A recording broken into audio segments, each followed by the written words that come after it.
Hi കൂട്ടുകാരെ, നമുക്കിന്ന് ക്യാരറ്റും ചക്കപ്പഴവും കൊണ്ട് ഷെയ്ക്ക് അടിക്കാം. അതിനായി 4 ക്യാരറ്റ് നല്ലതുപോലെ കഴുകി അരിഞ്ഞ് ആവശ്യത്തിനുള്ള വെള്ളവും ഒഴിച്ച് നമുക്ക് മിക്സിയുടെ ജാറിലിട്ട് അടിച്ചെടുക്കാം.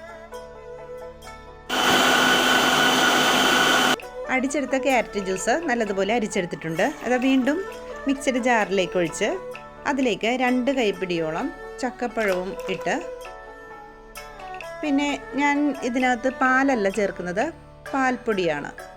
2 ടീസ്പൂൺ പാൽപ്പൊടിയും പിന്നെ മധുരത്തിന് ആവശ്യമുള്ള പഞ്ചസാരയും ചേർത്ത് നമുക്ക് വീണ്ടും അടിച്ചെടുക്കാം.